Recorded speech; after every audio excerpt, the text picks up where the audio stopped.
বন্ধুরা, আজকে চলে আসলাম আবারও আপনাদেরকে সুন্দর একটি কারেন্টের জাল বানানো হয়েছে। তো বানাইতে গিয়ে অনেকটাই সময় আমার অপচয় হয়েছে, প্রায় 2 থেকে 3 দিন লাগছে।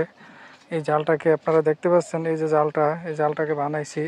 তো এখন আপনাদের সামনে এই জালটা কি করে বানাইলাম তার কিন্তু সম্পূর্ণ বিবরণ আপনাদেরকে আমি এখন দিব। এই যে আপনারা দেখতে পাচ্ছেন, এই যে দেখেন, এখানে প্রায় আধা পাউন্ড জাল, আমরা কিন্তু আধা পাউন্ড জাল বলি। এই যে আপনারা জালটা দেখেন, আধা পাউন্ড জাল। এই জালটা কিন্তু পুরাটাই এখন বানানো কমপ্লিট হয়েছে।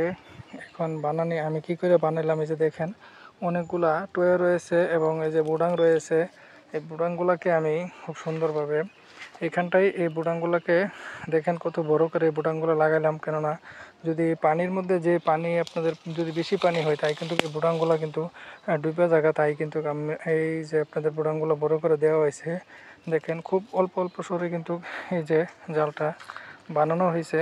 এই যে দেখেন, এইখানটায় দেখেন আপনাদের যে নিচের যে বরগুলা রয়েছে, সেই বরগুলা কিন্তু লাগাইতে কিন্তু অনেকটাই কষ্ট হয়েছে। এই যে দেখেন, জোড়া দিয়েছি, জোড়া দিয়ে কিন্তু তারপরে লাগাইলাম। এখন কিন্তু প্রায় অনেকটাই রৌদ্র রয়েছে, এইখানটায় বসে বসে এই কাজগুলা করা হয়েছে।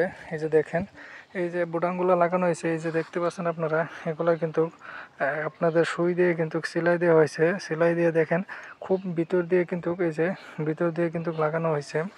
আর এখানটা দেখেন, এই যে এখানে প্রায় আধা পাউন্ড জাল, প্রায় 200 হাতে জালের মতন রয়েছে। এই জালটা বানতে প্রায় আমার 4 থেকে 5 দিন লাগছে। তো এই যে জালটা আপনারা দেখতে পাচ্ছেন, এই যে দেখেন খুব সুন্দরভাবে কিন্তু এই জালটা বানানো হয়েছে। খুব সুন্দরভাবে বানাইছি। এই যে দেখতে পাচ্ছেন আপনারা, এই যে দেখেন, এই যে কতটুকু অনেক বড়, প্রায় 200 হাত। এই যে আমি একটু আপনাদের সামনে যাই দেখাই। এই যে দেখেন জালটা কিন্তু, এই যে গাছগুলো রয়েছে, সেই গাছগুলোর মধ্যে এই যে দেখেন, এই বান দিয়ে কিন্তু এইটা, এই যে লটকানোভাবে কিন্তু এই গাছটা মধ্যে কিন্তু জালটা বানানো হয়েছে। দেখেন এই জালটা আপনাদের, এই যে দেখেন, রোদ্রের কারণে তেমন একটা দেখা যাইতেছে না। এই যে দেখেন, এই যে 15 পায়া জাল, এইগুলোর মধ্যে কিন্তু ভালো যে আপনাদের যে কই মাছ, পুঁটি, বড় বড় পুঁটিগুলা, সেই মাছগুলাই কিন্তু লাগবে। এবং শিং মাছ, ভালো ভালো জাতিলা মাছগুলাই এই জালটাতে লাগবে। তাই কিন্তু এই জালটা বানানো হয়েছে খুব সুন্দরভাবে। আপনারা দেখতে পাচ্ছেন খুব সুন্দরভাবে কিন্তু এই জালটা বানানো হয়েছে। এবং যেভাবে সুন্দর করে বানানো হয়েছে, আমার মনে হয় না যে বর্তমানে কেউ এত সুন্দর করে, এখন বর্তমানে আমাদের মতো নিউ জেনারেশন যারা আছে তারা বানাতে পারবে। যারা প্রকৃতপক্ষে রেগুলার যারা কাজ করে জেলে, তারা কিন্তু এই জালটা খুব সুন্দরভাবে, আমার থেকে সুন্দরভাবে বানাতে পারবে।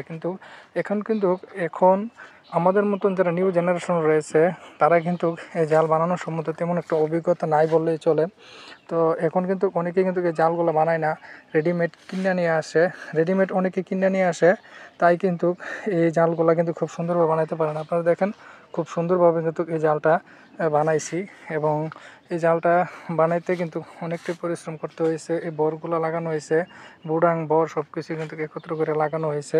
এখন এই জালটাকে এখন কমপ্লিট, এখন আমি জালটাকে জমায়ে ফেলবো। জমায়ে কিন্তু এটার কাজ সম্পূর্ণভাবে কমপ্লিট করা হইলো।